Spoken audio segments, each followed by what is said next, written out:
최경영의 최강 시사.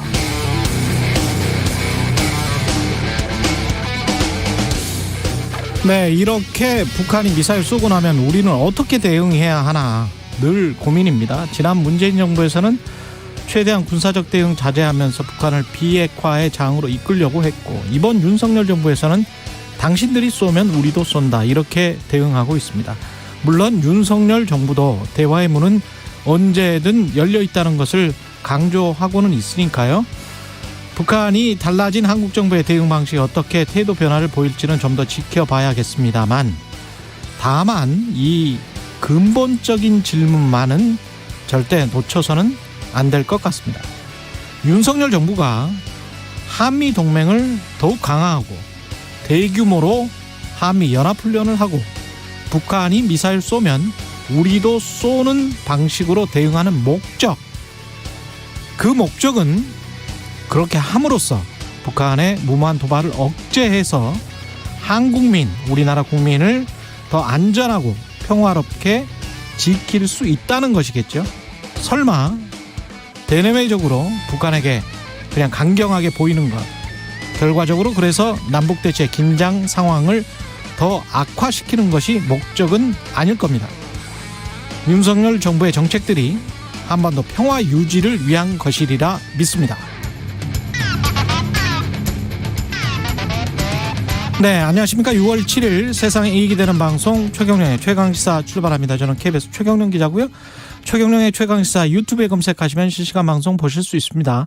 문자 참여는 짧은 문자 50원, 긴 문자 100원이 드는 샵9730 무료인 콩 어플 또는 유튜브에 의견 보내주시기 바라고요. 오늘 인터뷰 민주당 내용 격화되고 있는데요. 수습방안 뭘까요? 더불어민주당 조응천 의원 만나보고요. 국민의힘은 혁신위의 천하람 변호사 만나보겠습니다.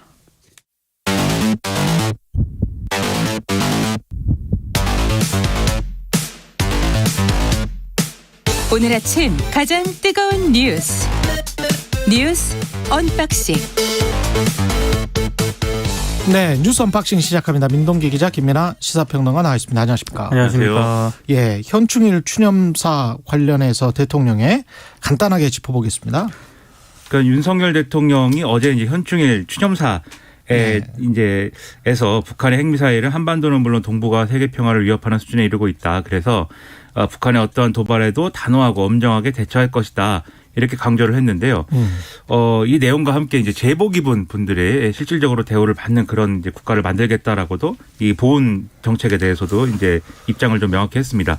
근데 이제 언론이 포커스를 맞추고 있는 지점들을 보면 가장 많이 이제 좀 평가가 되는 게 윤석열 대통령이 6.25 전쟁은 이제 공산 세력의 침략이다 이렇게 규정을 한 이 대목에 대해서 좀 관심이 좀 집중이 되는데요. 예. 이 추념사의 시작 부분을 보면은 이 서울 현충원에는 대한민국 독립을 위해 투정한 순국 선열과 공산 세력의 침략으로부터 자유대한민국을 지킨 호국 영령들, 그리고 목숨을 바쳐 국민의 생명을 지킨 분들이 함께 잠들어 계신다. 이렇게 표현을 한 겁니다.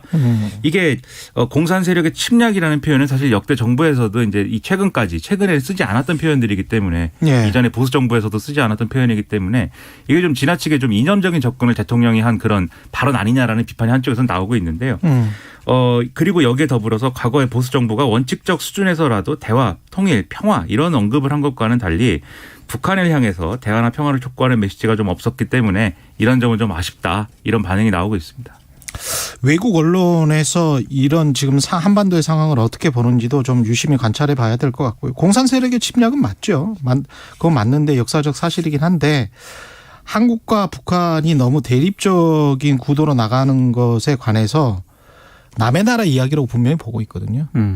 그래서 남의 나라에서 미사일 서로 쏘고 그러면 그 사람들은 뭐 되게 어떤 의미로서는 재밌어해요. 우리 마치 클릭수 높이는 것처럼, 물론 마음속은 그렇지 않겠지만 따뜻한 인류애가 있다라고 보긴 하지만, 그럼에도 불구하고 좀 선정적인 기사들이 굉장히 많이 나가고 그 배경과 평화 유지를 위한 어떤 마음이 기사에 잘 안 담깁니다. 거의 대부분의 기사들이.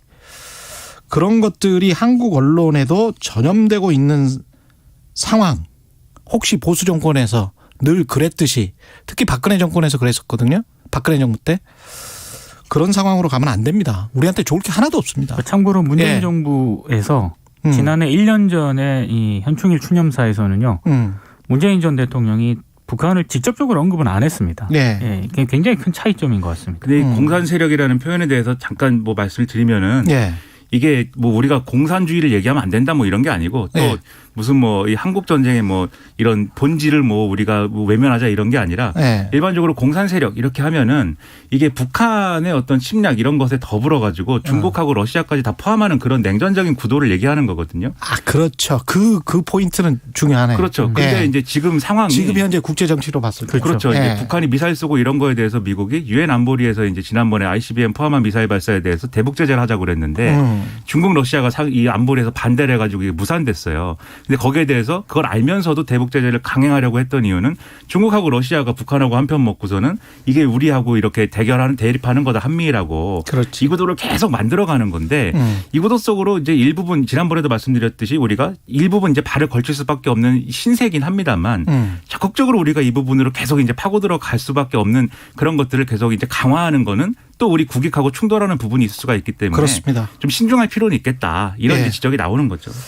그리고 화물연대가 오늘 총파업을 했고요. 정부는 무관용 원칙으로 대응하겠다. 오늘 0시를 기점으로 총파업에 돌입을 했습니다. 일단 총파업을 왜 돌입을 하느냐. 예. 가장 큰 이유는 안전운임 일몰제 폐지가 이제 가장 큰 것 같습니다. 약간 배경 설명이 필요한데요. 그동안 화주와 운수 사업자들이 일방적으로 이 화물 기사들의 운임을 결정을 해왔거든요. 근데 그러다 보니까 유류비라든가 부품비, 감가상각비 등을 고스란히 떠안게 되지 않겠습니까? 예. 그러다 보니까 이제 과속 운행에 내몰린다는 그런 지적을 받아왔고요. 그래서 적정한 운임 보장을 위해서 안전운임제 도입을 주장을 했고 이걸 문재인 정부가 안전운임제를 국정과제로 추진을 하면서 2018년에 화물운수법이 통과가 됩니다. 그래서 이 법에 따라서 운임이 화물차주, 운수사업자, 화주, 공익위원이 참여하는 안전운임위원회에서 매년 결정이 되었습니다. 그런데 이제 이게 올해 말 시행 종료를 앞두고 있거든요. 이 시행 종료와 관련해서 정부의 이 윤석열 정부의 공식적인 입장은 뭐 정확한 입장을 내놓지 않고 있는데 아무래도 그냥 종료하는 쪽으로 일단 가닥이 잡힌 게 아니냐는 게 화물연대 측의 주장이고요. 안전운임제 종료. 그렇습니다. 예. 그래서 이거를 연장을 해야 된다라고 주장을 하고 있는데 관련해서 정부와 국토교통부가 지난 2일 1차 교섭 이후에 어제 오후 4시까지 어떠한 대화 요청과 연락도 없는 상황이다. 이게 화물연대 측의 주장이고 그래서 이제 파업에 돌입을 한 그런 상황입니다. 그러니까 이게 안전운임제라는 게 지금 말씀하셨듯이 이제 이 과속이라든가 과적이라든가 이런 게 계속 문제가 되니까 이 부분과 관련된 비용을 화주가 일부 부담하는 걸로 하고 그렇죠. 이 적정선을 결정해서 이것보다 낮은 운임을 주는 화주에 대해서는 과태료를 물릴 수 있도록 하는 이런 제도거든요. 그렇죠. 근데 이게 애초에 도입 취지가 굉장히 논쟁적이었기 때문에 이 당시에 이제 2018년에 논의할 때도 컨테이너, 시멘트 운송 차량에 한해 적용하는 것이고 그다음에 이제 올해 말까지 일단은 일종의 이제 시범 실시처럼 해서 이 올해 말에 이제 일몰되는 걸로 하자라고 합의를 한 거예요. 특히 이제 컨테이너나 시멘트 같은 경우에는 화물차 운전하는 화물 노동자가 자기가 임의로 뭐 예를 들면은 이렇게 내가 더 실어야겠다라고 생각해서 더 싣는다든지 이런 게 불가능한 거예요. 불가능하죠. 그런데 이제 여기에 이제 과적이라든가 또 과속 문제 이런 것들이 이제 걸리면 그게 이제 화물차 기사의 책임으로 얘기를 할 수는 없기 때문에 결국 이게 화주 책임이다라는 것에 연장선에 나오는 논의인 거거든요, 이게. 그래서 이 부분과 관련돼서는 사실 이게 실효적이냐 효과가 있느냐 뭐 안전운임제 도입한다고 해서 과적이나 과속 문제가 뭐 해결됐느냐 뭐 여러 가지 논점들이 있겠습니다만 결과적으로는 이런 거라도 도입을 해서 화물 노동자들의 어떤 부담을 좀 줄여줘야 된다라는 논의는 이제 꾸준히 이어져 온 거죠. 그래서 이게 지금 이제 파업의 쟁점은 안전운임제인데 이 안전운임제뿐만이 아니라 전반적으로 이제 화물 노동자들이 특수고용 상태이기 때문에 노동자성을 전혀 인정받지 못하고 있는 상황에서 사실 오는 문제거든요. 그러니까 이런 것들을 좀 차를 소유하고 있는 거죠, 대부분. 그렇죠. 이게 지입차주, 그렇죠. 지입차주인데 그래서 이게 또 결과적으로 이렇게 된 상황을 예를 들면 우리가 뭐 일괄적으로 다 뭐 예를 들면 어떤 고용 관계를 되살려 가지고 이 노동자성을 다 인정하자 뭐 이렇게 얘기하기도 현실적으로는 어려운 부분이 있으니 어느 부분에서 그런 것들을 인정하고 어느 부분에서 이제 좀 인정하지 않을 건지에 대한 가이드라인이 좀 필요한데 안전운임제가 그 중에 하나였단 말이에요. 이 맥락을 전제하고 이제 봐야 이 사태가 해결 가능한데 지금은 사실 좀 그런 맥락보다는 결국 돈을 더 주냐 마냐의 문제로 지금 언론들이 접근을 하고 있어서 상당히 논의가 좀 어려워진 측면이 있는 것 같습니다. 특히 국내 경유 가격이 올랐잖아요. 그렇죠. 근데 그 안전 부분. 운임제 적용받지 못하는 화물 노동자들도 굉장히 많습니다. 그렇죠. 이분들은 더 고통스러운 거죠. 절대 다수가 전임이 네. 적용이 안 되고 있는 거예요. 그러니까 다른 앵글로 보면 이게 인플레이션 문제 때문에 더 크게 발생을 한 거잖아요. 그렇습니다. 그러면 인플레이션 문제가 크게 발생을 했었을 때 건설사들이 야 우리 너무 올라가지고 집도 못 짓겠어라고 했을 때 서울시랄지 정부에서 뭐라고 했습니까? 아 인플레이션 때문에 어쩔 수 없는 측면이 있기 때문에 그거는 올려줘야 된다. 올려줄 필요가 있다. 그러나 너무 지나치게 올리는 거 그래서 뭐 과다하게 어떤 수익을 챙기는 거는 그거는 막도록 하겠다. 이게 지금 순서였잖아요. 말의 순리였거든요. 그럼 건설사들 굉장히 큰 건설사들에 관해서는 그렇게 이야기를 하고 기업들에 관해서는 그렇게 이야기를 하고 이게 일종의 이제 중소상공인들 플러스 특수고용직 노동자들 그다음에 그냥 노동자들 뭐 이런 상황인 거예요. 이런 사람들의 운임 또는 급여 뭐 아니면 수익 뭐라고 해도 되지만 그게 인플레이션 때문에 발생한 측면이 있는데 여기는 무관용 원칙으로 대응하겠다. 이거는 뭔지 모르겠어요. 이게 어떤 쪽은 상생이고 건설사는 상생이고 이 사람들은 상생하면 안 됩니까? 그래서 지금 윤석열 정부가 네. 규제 완화 정책을 지금 추진 중이지 않습니까? 그래서 이제 친기업 성향을 보이고 있다라는 평가도 받고 있는데 예. 이번 화물연대 파업에 대해서 어떻게 대처하는지가 윤석열 정부 노동 정책을 판가름하는 어떤 시금석이 될 것이다라는 게 언론들의 전망입니다. 그래서 지금도 이제 사실 정부 입장에서는 이제 고심할 수밖에 없는 부분이 말씀하신 대로 이제 경제적으로 이제 어려운 상황들이 그렇죠. 예상이 되는데 특히 예. 이제 물가가 상당히 올랐다라는 보도 오늘도 나오지 않습니까? 특히 이제 가공식품, 제가 좋아하는 가공식품들 물가 일제히 오르고 여기에 더불어 갖고 뭐 서비스업 일부 뭐 이발 비용이나 이런 것까지 지금 올랐다고 하면은 이것 때문에 추가로 이제 인상되는 어떤 이 물가 인상이 있을 것이다라고도 얘기를 하는 그런 상황이라고 하면은 화물 운송이 만약에 이게 차질을 빚는다거나 할 때 이런 상황이 더 단기적으로 가중될 수 있는 거잖아요. 그러면 그러는 것을 우려할 수 있겠는데 그런 것이 우려된다고 하면은 사실 무관용 원칙이 아니라 이걸 이제 중재를 하고 그렇죠. 이 대안이 될 수 있는 거를 또 적극적으로 내놔야 될 필요성이 있는 거거든요. 그렇습니다. 그런 역할을 최선을 다해서 해주기를 기대를 합니다. 그리고 한국 GDP 대비 가계부채가 세계 36개국 중 1위. 이거는 지금 어디에서 나온 통계죠? 국제금융협회가 국제금융협회. 지난 5월에 이제 글로벌 부채 모니터링 보고서를 발표했거든요. 예. 올해 1분기 한국의 GDP 대비 가계부채 비율이 104.3%입니다. 36개국 가운데 가장 높았습니다. 그리고 가계부채가 국내 총생산을 넘어선 나라가 조사 대상 국가 가운데 한국이 또 유일했다고 합니다. 예. 물론 지난해 1분기와 비교했을 때 이 가계부채 비율이 0.7%포인트 낮아지긴 했거든요. 그런데 우리가 0.7%포인트 낮아졌을 때 다른 나라들의 축소폭은 굉장히 큽니다. 이를테면 영국은 뭐 7.2%포인트라든가 와. 미국은 4.7%포인트. 근데 우리가 굉장히 작게 낮아진 거죠. 그렇죠. 이것뿐만이 아니고 더 낮출 여력이 없을 겁니다. 그렇습니다. 예. 그게 문제입니다. 예. 그리고 기업의 경제 규모 대비 부채 증가 속도도 한국이 상위권에 속해 있습니다. 한국의 국내 총생산 대비 비금융기업의 부채 비율이 지난 1분기 현재 116.8%거든요. 7번째로 높은 그런 상황입니다. 이래저래 지금 굉장히 심각한 상황이고요. 올해 또 금리가 계속 오를 것으로 전망이 되지 않겠습니까? 가계와 기업의 이자 부담이 커지면 아무래도 소비와 투자가 위축이 될 수밖에 없는 상황입니다. 이 부채 문제 어떻게 해결하는 게 좋은지 좀 해안을 주세요. 이거 어떻게 해야 됩니까? 그렇습니다. 여기에 근데 포함이 안 돼 있는 게 또 전세금이잖아요. 그렇습니다. 그 말씀하실 예. 줄 알았습니다. 네, 전세금이 또 포함이 안 돼 있고. 그러면 가계부채가 더 심각해지는 거죠. 근데 지금 이 IMF 이 보고서를 곰곰이 봤는데 여기 가계가 1위죠. 기업도 만만치 않게 지금 부채가 많습니다. 부채가 많죠. 한계 기업들은 뭐 보통 우리가 한 40% 정도 늘 있다라고 이야기를 하고 있죠. 그래서 구조조정은 불가피하다라고 항상 이야기를 해왔지만 계속 지연시켜 왔던 상황이죠. 그런데 정부 부채만 유일하게 이 보고서에서는 50% 이하잖아요. 이하입니다. 예, 40~6%잖아요. 그러면 뭐 아무리 지금 높게 잡아도 50%밖에 안 되고 다른 모든 섹터, 다른 정부, 가계, 그다음에 기업밖에 없는 거 아니에요. 경제 주체라는 게. 그러면 그중에서 제일 형편이 좋은 거는 정부밖에 없는 것이고. 그렇죠.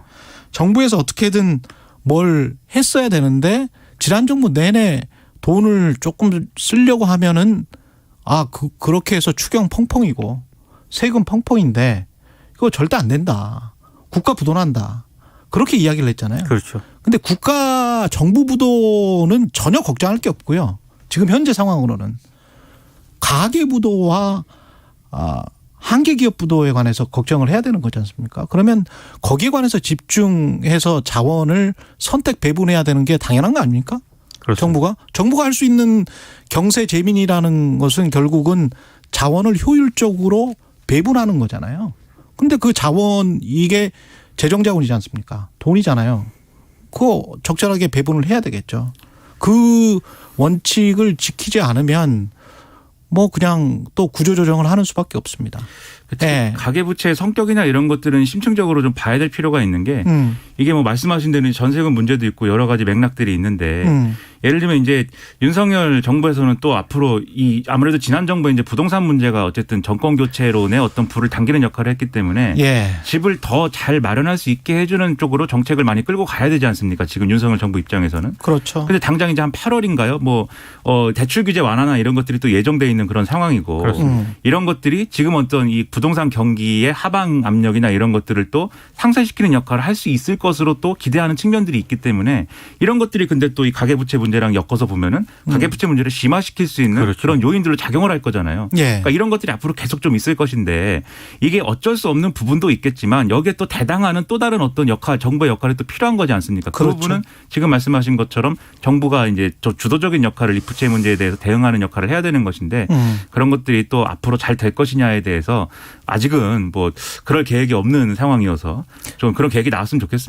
문재인 정부도 사실은 그 박근혜 정부 때 뭐 빚내서 집 사라라고 공격을 하고 그러면서 대출 증가율을 어떻게든 낮춰보겠다 이렇게 이야기를 했지만 실제로는 낮추지 못했어요. 그렇죠. 대출 증가율 크게 증가를 했었고 그 이유 중에 하나가 소비나 지출이 그 대출 이 없어져서 또는 뭐 줄어들어서 사라지게 되면은 경제 부담을 준다. 그래서 경제 성장률이 낮아진다. 모든 언론과 사람들의 관심이 경제 성장률이잖아요. 그걸로 어떤 국정의 퍼포먼스, 실적을 평가를 받고 있기 때문에 이번 정부도 똑같이 그 트랩 일종의 덫인 것이죠. 그 덫에 빠질 가능성이 좀 있습니다. 네, 그래서 경제 성장률 그다음에 경기 부양의 유혹 그런 게 분명히 있거든요. 그러면 구조조정도 사실은 좀 지연된 측면이 있고 그래서 구조조정도 좀 해야 되고 그러면서도 대출도 좀 압박을 해야 되고 그러면서 가계부채 줄여 나가면서 그러면서 인플레이션도 막아야 되는데 아이고 할 일이 너무 많네요. 그게 그 선택지가 전부 상호 반대되는 선택지들이잖아요. 그래서 일종의 합병증 같은 거죠. 어떤 약을 쓰면 그 약이 다른 장기에 손상을 입히게 되는 그런 상황이기 때문에 잘 되지 않을 수밖에 정말 없어요. 살얼음을 걷는 그런 상황입니다. 살얼음을 얻은. 용산 대통령실 옆에 미군 기지가 이게 지금 온다는 거를 알았고 미국과 협의 중이라는 겁니다. 아니 이게 배경이 있습니다. 이게 한미 양국이요. 그동안 세 차례 합의를 거쳐가지고요. 이 미군 기지 잔류 기지 위치를 확정을 했거든요. 확정을 하는 그런 상태였습니다. 그런데 윤석열 대통령의 당선이 확정된 직후부터 이 계획에 차질이 생겨버렸습니다. 이게 왜냐하면 2020년 합의한 대로 잔류 기지가 만약에 세워지게 되면은요, 지금 용산의 대통령 집무실하고 주한미군 부대가 담벼락 하나를 놓고 그냥 마주하는 상황이 발생을 한 겁니다.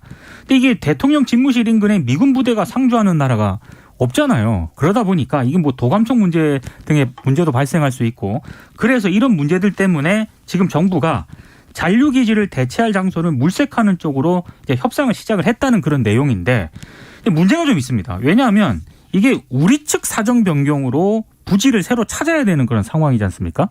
그러다 보니까 수천억으로 추정되는 이전 비용 대부분을 혹시 우리 정부에서 좀 부담을 해야 되는 것 아니냐 이런 우려가 하나 나오고 있고요. 그리고 뭐 각종 편의시설이라든가 기반시설도 모두 새로 깔아줘야 되고 그리고 만약에 이전 부지가 정해지게 되면 그 지역에 거주하는 주민들의 자산권 침해도 생길 수 있지 않겠습니까? 이런 복잡한 문제들이 생길 수 있기 때문에 굉장히 좀 문제가 좀 우려가 된다라고 하는 게 일부 언론의 보도 내용입니다.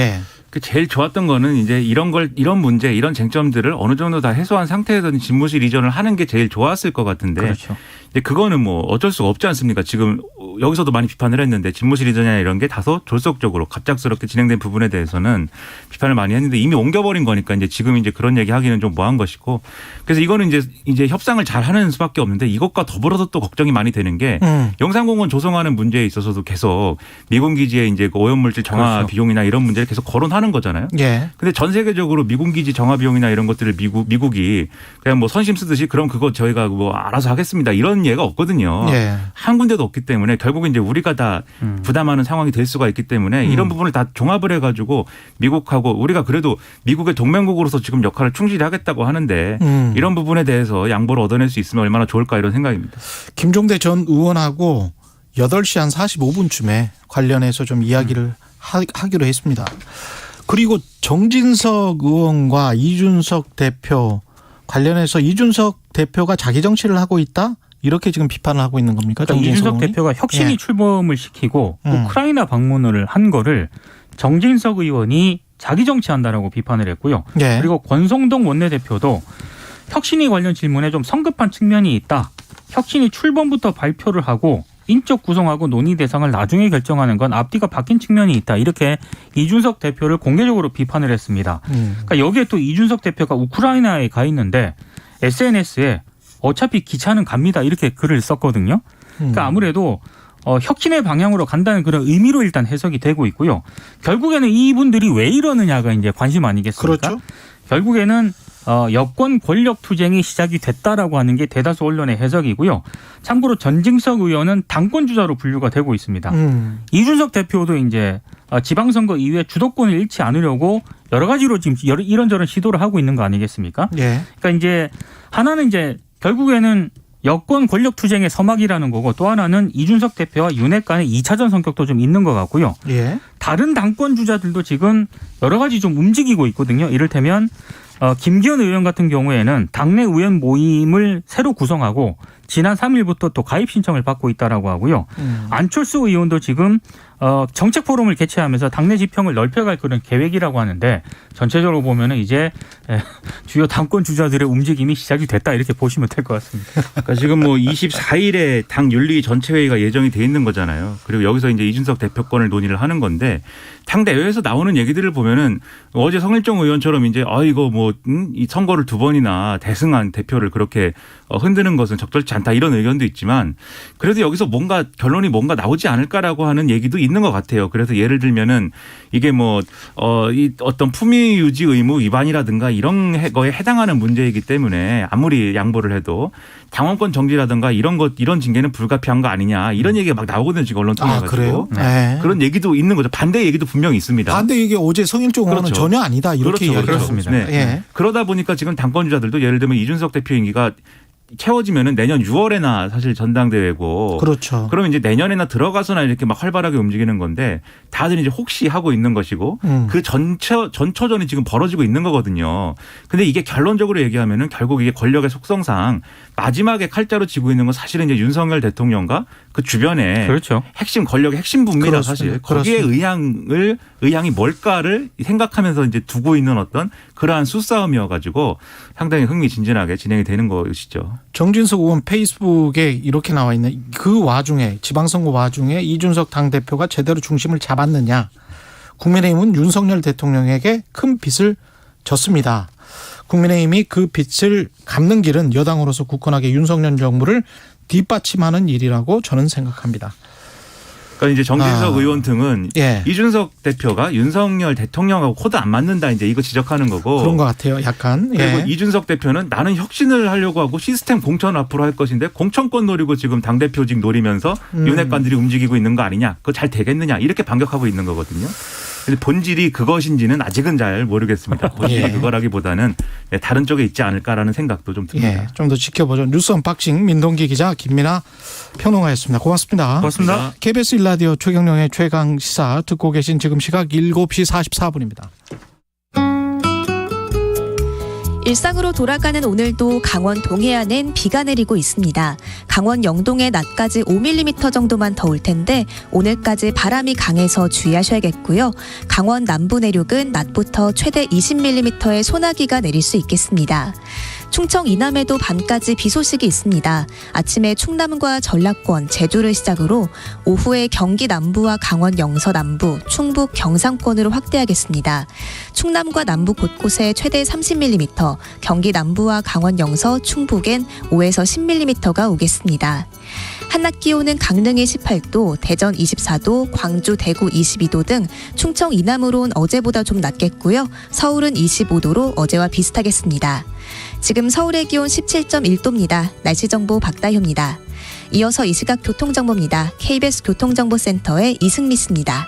오늘 출근 정체 일찍 시작됐고요. 많이 밀리고 있습니다. 제2경인고속도로 인천 방향으로 석수에서 광명 쪽 사고 여파로 막힙니다. 이후 남동에서 문학까지 밀리고 있고요. 성남 방향은 신천에서 광명터널까지 정체고 서양고속도로 목포 방향으로 순산터널에서 용담터널까지 매송에서 비봉 쪽으로 정체입니다. 서울시내 내부순환도로 성산 방향으로는 종암분기점에서 홍지문 터널까지 고장난 차 여파로 막힙니다. KBS 교통정보센터였습니다.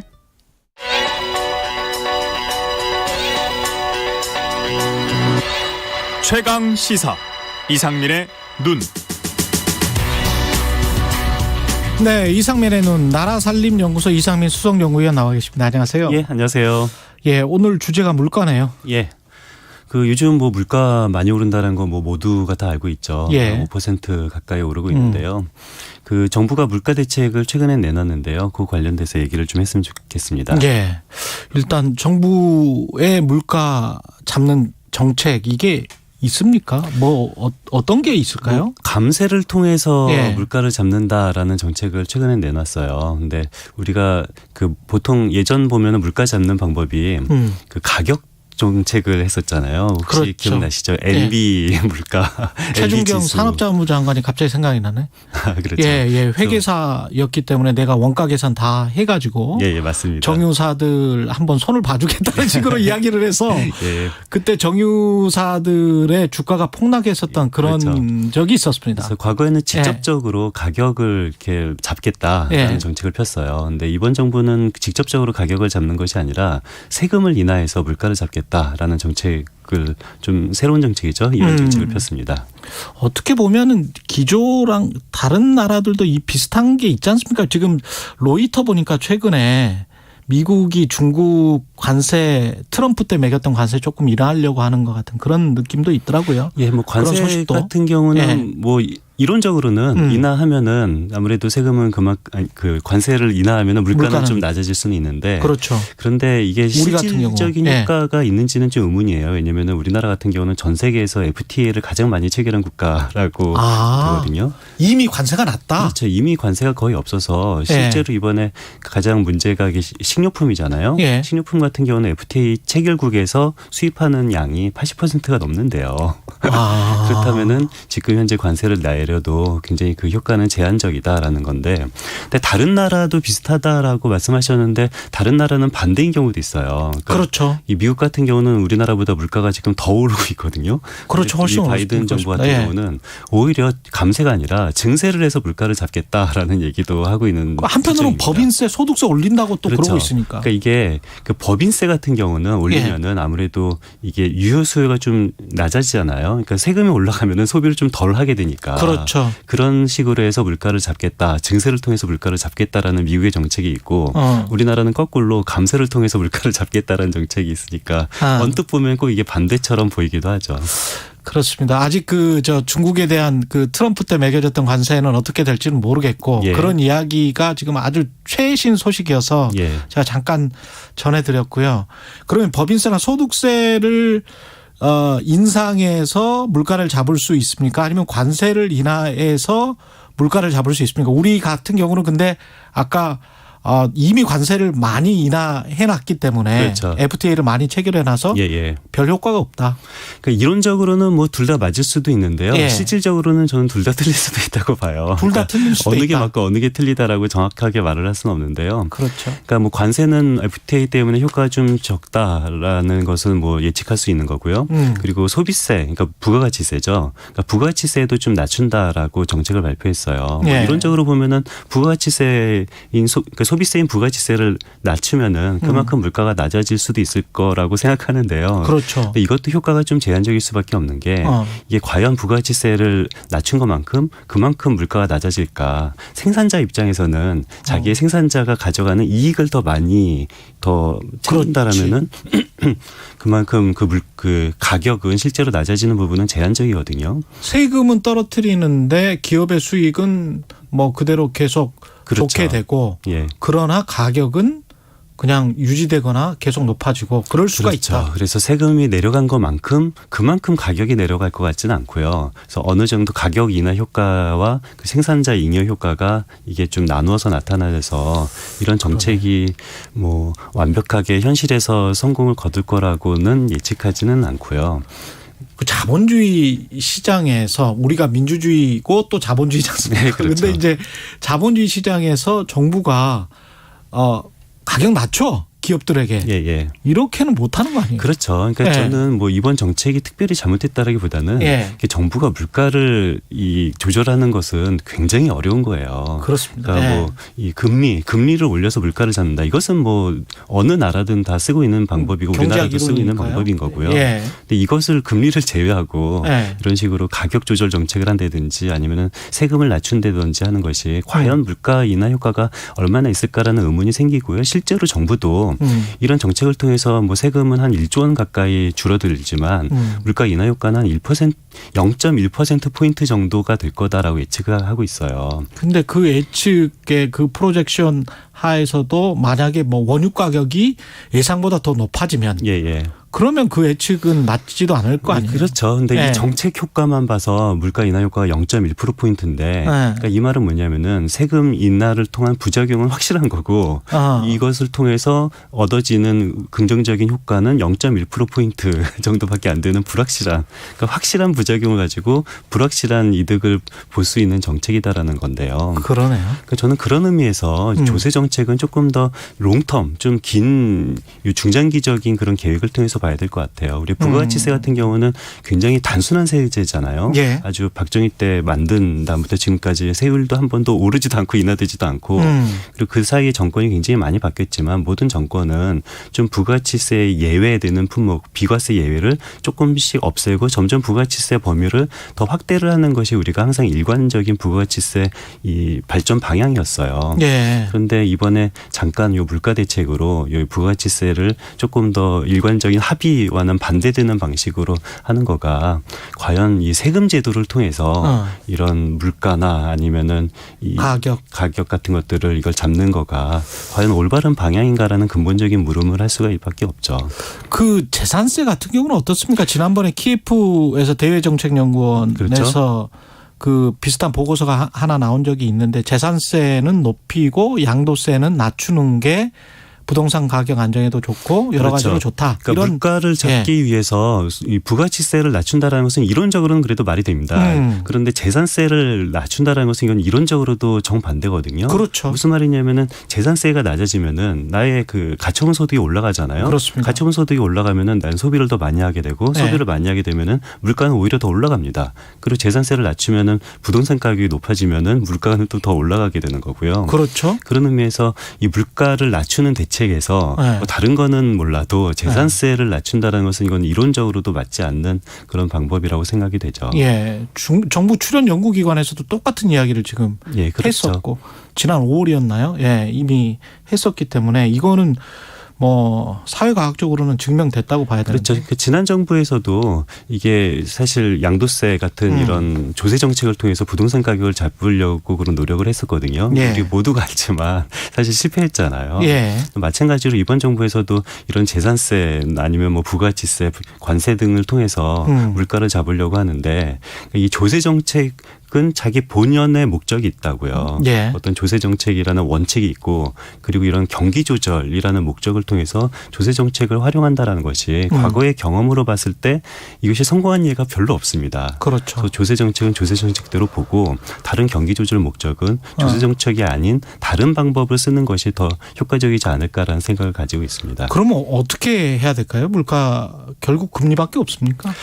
이게 굉장히 사실 답은 없어요. 그러니까 답은 없는데 예. 답은 없는 상황에서 정부 입장에서는 저는 이런 생각이 들어요. 예. 물가가 올라서 국민들은 굉장히 문제가 있다라고 생각하는데 예. 정부는 그냥 손을 놓고 가만히 있을 수는 없잖아요. 맞아요. 그래서 예. 뭔가 나는 어떤 일을 한다라는 것을 보여주기 위해서 뭐 이런 식으로 조세 정책도 손보고 하고 있는 것 같은데 근데 사실 정부도 인정합니다. 이런 방법 다 해봤자 물가 인하 효과는 0.1%포인트 이내다. 그럼에도 불구하고 나는 그냥 놀고 있지는 않다. 난 뭔가를 하고 있다. 뭔가를 하고 있다라는 것을 보여주기 식으로 이런 정책을 하는 게 아닐까라는 생각도 드는데요. 근데 뭔가를 쓸데없는 일을 하면 오히려 경제 부작용이 있을 수가 있는 거 아닙니까? 그렇죠. 그래서 예. 다른 건 몰라도 최소한 재산세 인하 같은 경우는 이건 물가 대책으로는 이건 전혀 맞지 않는 정책이다라는 사실을 말을 할 수밖에 없을 것 같습니다. 유권자들에게 표기는 좋은 정책. 그렇죠. 그러니까 사실 솔직히 여야가 다 말해서 그랬으니까요. 이 재산세 인하는 물가 인하 정책이 아니라 어떤 예.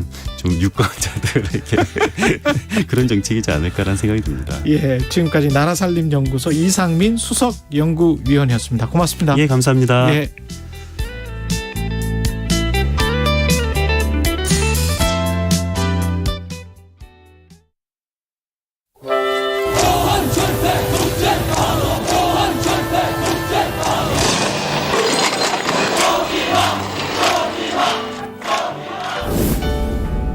(2022) KBS 연중기획 기억을 기록하다.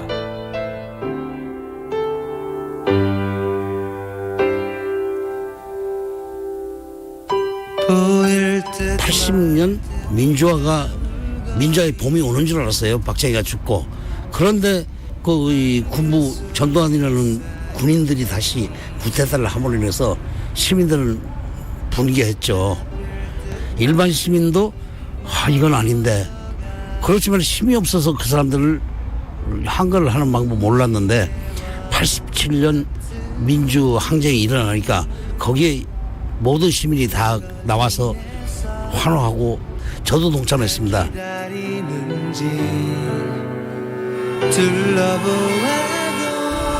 택시를 기억하는데 12시죠.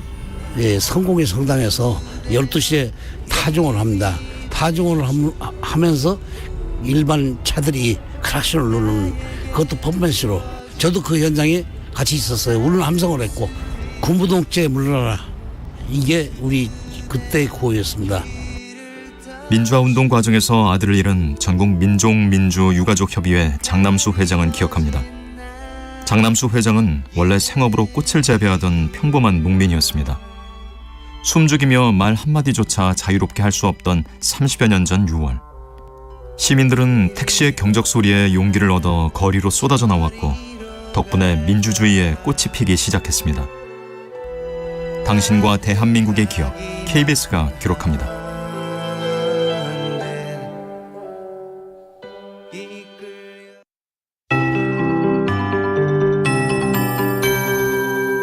KBS 58분 날씨. 하늘 표정이 흐리지만 공기는 깨끗합니다. 일상으로 돌아가는 오늘 낮 동안 크게 덥지 않겠습니다. 한낮 기온 서울이 25도 안팎으로 어제와 비슷하겠고요. 강릉 18도, 대전 24도, 광주와 대구 22도 등 충청과 남부지방은 어제보다 좀 낮겠습니다. 충청 이남을 중심으로 오늘도 밤까지 비 소식이 있는데요.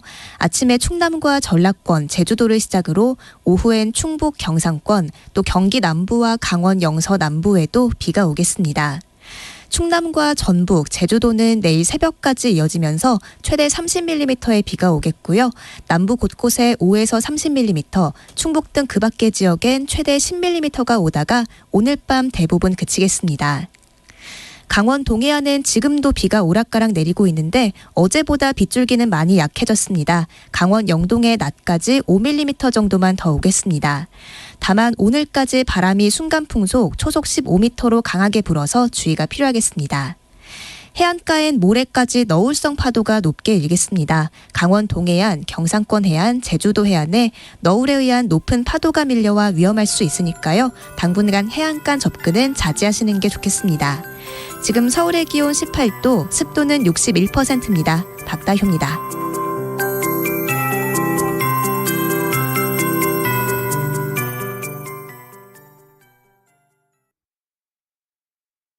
정성을 다하는 국민의 방송 KBS가 8시를 알려드립니다. AM 711kHz, FM 97.3MHz, KBS 1라디오입니다.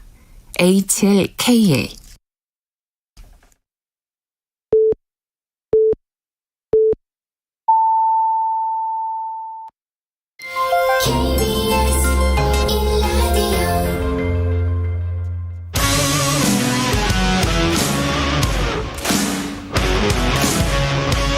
오늘 하루 이슈의 중심 최경영의 최강 시사.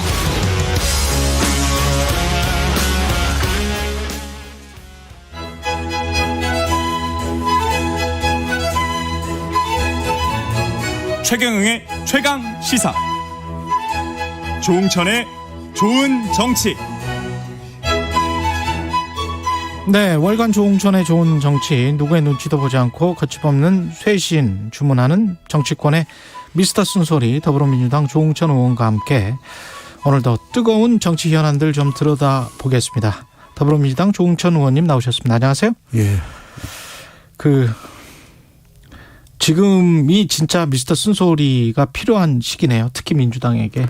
사실 뭐 직전 비대위원이기 때문에 예. 뭐 책임지고 물러난 지 얼마 안 돼가지고 예. 뭐 이렇게 방송 나와서 얘기하는 거 별로 그렇게 내키지 않습니다. 그런데 지금 않죠. 이게 고정 코너기 때문에 예. 뭐 미리 약속된 거기 때문에 예. 어쩔 수 없이 지금 하는데 참 어쩔 수 없는 부분을 양해하시고 열혈 지지자들이 좀 들어주시라 뭐 이런 말씀이신 것 같은데, 지금 핵심은 이재명 의원 당선자, 이재명 책임론 대 이재명 옹호론 이렇게 나오고 있는데, 지금 상황은 이게 맞습니까? 이재명 책임론 대 이재명 옹호론 이렇게 부딪히고 있다. 글쎄 지금 뭐 옹호 책임 이렇게 예. 그게 또 뭐 어떻게 보면은 친문 친명 이렇게 나뉘는 거잖아요. 예. 근데 지금 그렇게 나뉘어서 그래 어느 한쪽에 책임이 있고 어느 한쪽은 그 책임 없다. 라고 그렇게 국민들께서 보실까요? 다 책임 있다고 보지 않을까요? 그렇잖아요. 예, 국민들은.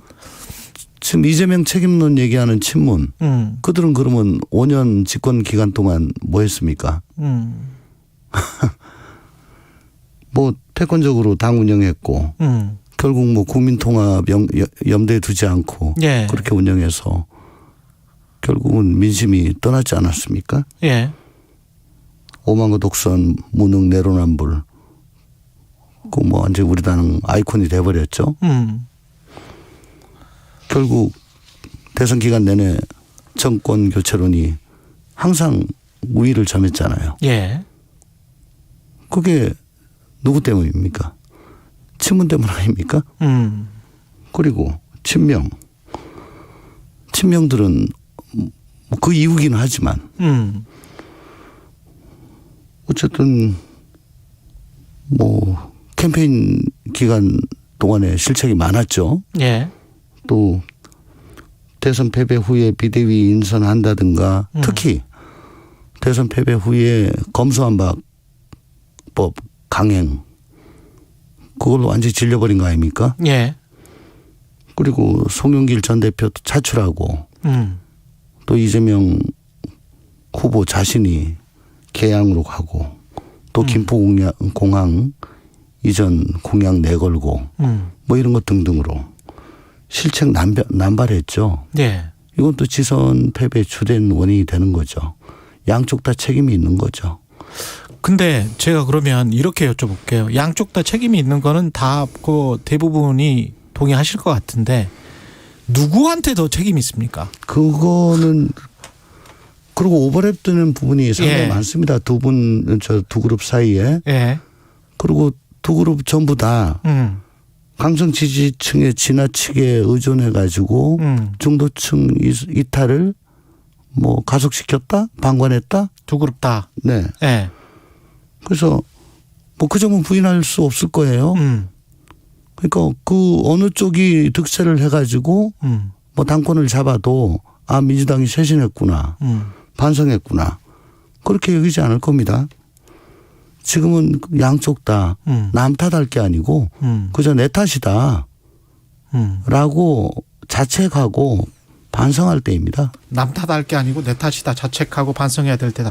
정치 윤리적으로 정의론 뭐 생각하면 다 맞는 이야기인데 그러면 현실적으로 그러면 이렇게 또 여쭤볼게요. 정치공학적으로 현실의 민주당 정치 역학상 봤을 때는 뭐가 셉니까? 이재명 책임론이 셉니까? 이재명 옹호론이 셉니까? 그 힘의 구도, 순수하게 힘의 구도로 봤을 때는 어떻습니까? 아무래도 대한민국 정당 정치는 강력한 대선 주자를 예. 중심으로 굴러가는 게 이때까지의 뭐 상례였죠. 예. 어쨌든 1600만 이상의 득표력을 보여줬던 이재명 후보, 이재명 의원 이란 존재 그 자체 1600만 표란 거 그 자체를 어떻게 그걸 부인할 수 있겠습니까? 물론 뭐 지금 다른 뭐 대체 주자가 나오지 않는 한은 예. 그 이재명 의원의 존재가 있는 한은 예. 그 이재명 후보를 옹호하는 쪽이 더 세다고 할 수 있겠죠. 예. 민주당의 힘의 균형점은 그렇게 돼 있다. 그러면 어떻게 해야 되나요? 민주당의 이 갈등을 혹시 뭐 분당까지 가게 되는 것 아니냐 뭐 이렇게 이제 걱정하는 쪽도 있습니다. 분당 가려고 하면은 되게 뭐 강력한 대선 주자가 예. 탈당을 한다든가 창당을 한다든가 뭐 이런 경우 아니면은 상당히 많은 숫자의 현역 의원들이 예. 공천받기 힘들다라는 생각을 공유했을 때 이게 가능한 얘기인데 현재는 그런 상황은 아닙니다. 아 그렇군요. 네, 내부의 헤게모니 다툼인데 예. 아까도 말씀드렸다시피 그 헤게모니 다툼을 벌이고 있는 두 그룹 간의 처지가 도끼인 객긴이기 때문에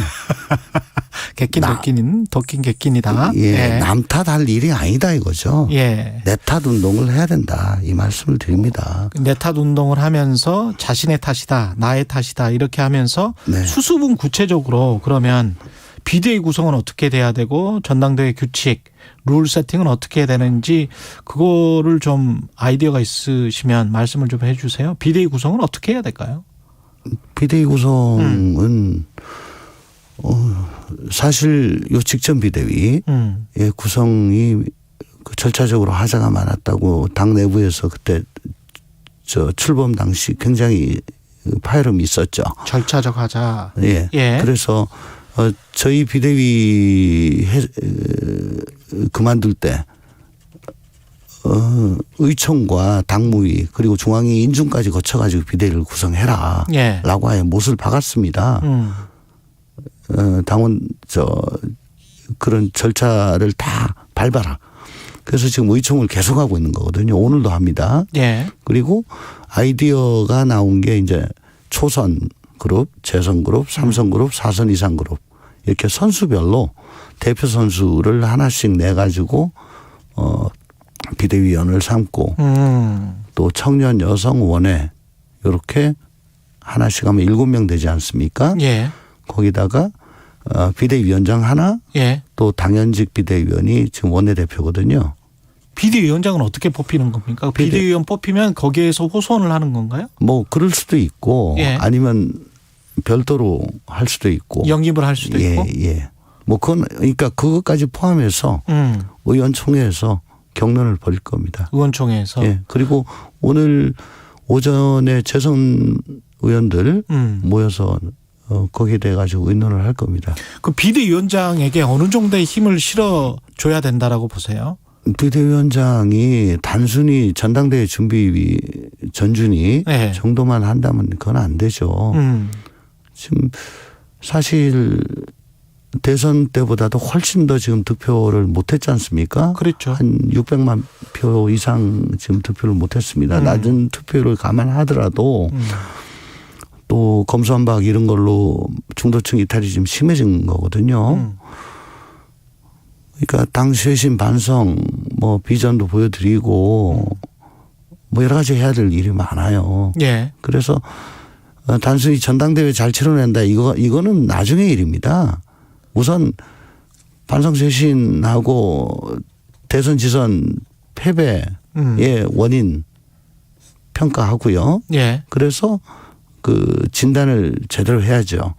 그걸 제대로 하려면은 아마 저항이 대단히 심할 수도 있습니다. 예. 왜냐하면 결국은 어떤 개인에 대한 또 책임 추궁으로 돌아갈 수밖에 없기 때문에. 예. 그러면 그것도 왜 내가 그 책임을 져야 되냐라고 또 한 거가 저항이 있을 수 있지 않습니까? 예. 그걸 진압할 수 있는 정도 뭐 꾀뚝심도 있고 정말 이건 별로 맡고 싶은 자리가 아닐 겁니다. 비대위원장은. 그래서 누구가 되느냐. 지금 언론에 거명되는 분들은 문희상, 정세균, 유인태, 뭐 이광재, 우상호, 강금실 뭐 여러 이름이 나오고 있는데요. 네.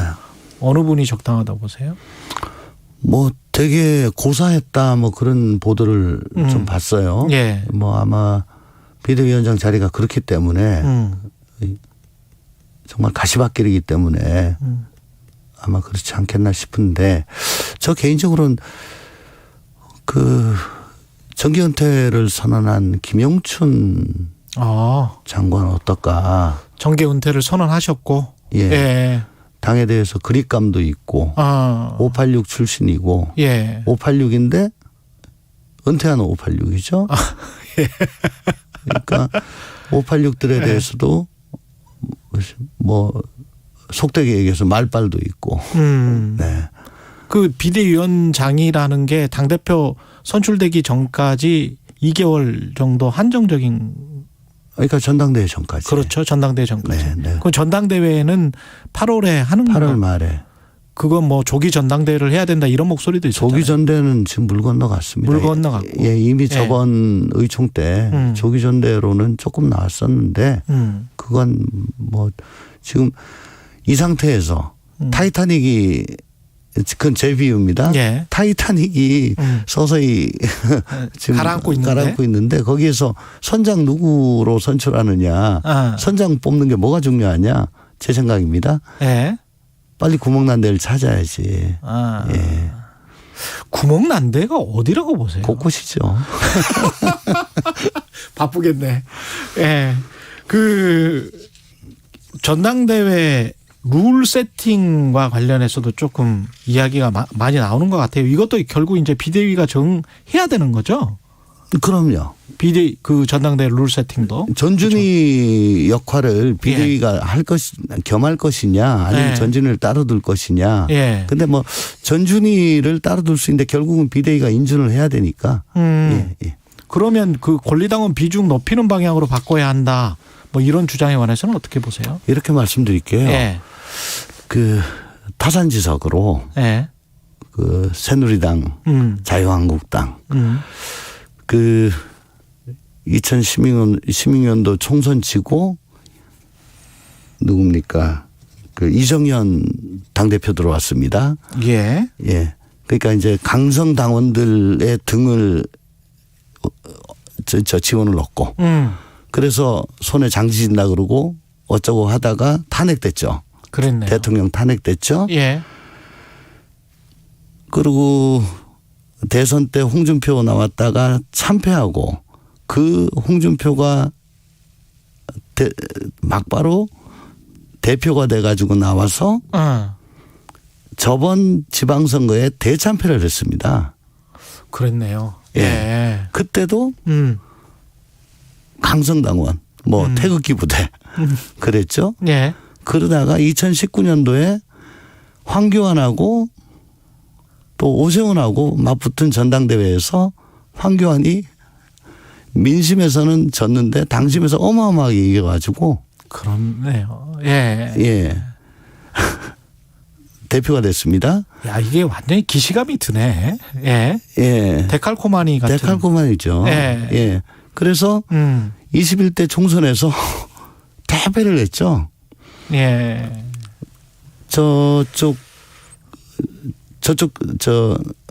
국민의힘 자유한국당 저쪽 계열은 당원 투표 70에 국민 여론 30입니다. 저희는 국민 여론 10에 뭐 권리당원이 됐건 대의원이 됐건 이게 90입니다. 훨씬 비율이 높죠. 예. 예. 근데 그 안에서 이제 이걸 좀 어떻게 좀 바꾸자 이런 얘기인 것 같은데 지금도 과잉 대표되고 목소리가 너무 커요. 거기다 너치 효과까지 있어요. 예. 그러니까 그분들 목소리가 지금도 크고 과잉 대표되고 있는데 더 크게 해라. 지금 그러면 다른 분들은 내가 목소리 내봐야 내가 의사 표현해봐야 아무 효용이 없구나. 정치적 효용감을 상실하고 이제 나서지 않죠. 예. 그러면 기시감 말씀하셨는데 예. 이제 계속 그런 쪽으로 가게 됩니다.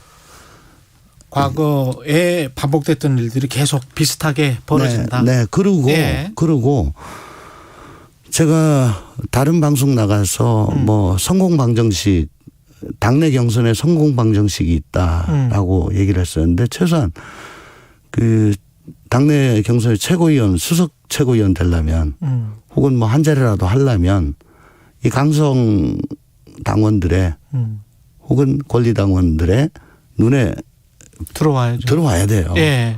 거기서 벗어나면은 저 같은 사람은 출마를 못 합니다. 그리고 심지어 국회의원 공천 받을 때 경선을 하잖아요. 그때도 미리 가서 경선에 영향을 미칠 수가 있습니다. 예.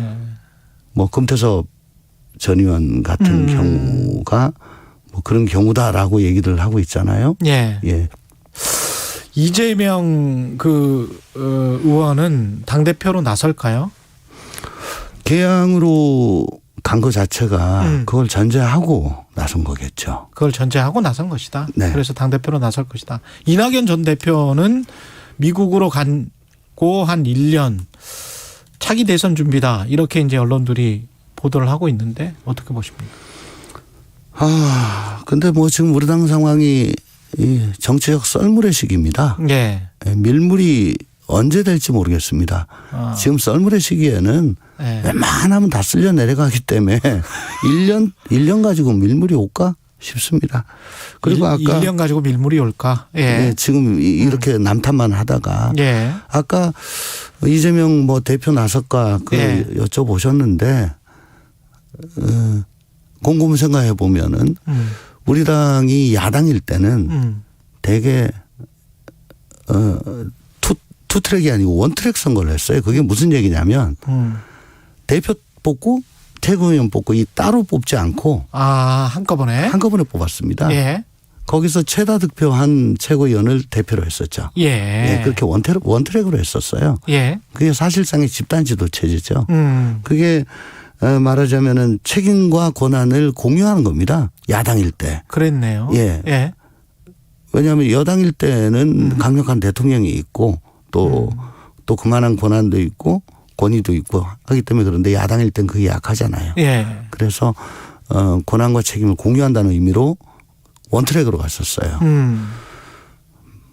이재명 의원이 대표로 나선다 하더라도 이제는 원트랙으로 가야 되는 거 아닌가. 똑같이. 최고위원 집단 체제로 가서. 그래야 반대쪽에서도 극렬한 저항 같은 거를 덜 할 겁니다. 알겠습니다. 여기까지 듣겠습니다. 조응천의 좋은 정치 더불어민주당 조응천 의원이었습니다. 고맙습니다. 감사합니다. 공정, 공익, 그리고 균형. 한 발짝 더 들어간다. 세상에 이익이 되는 방송. 최경영의 최강시사.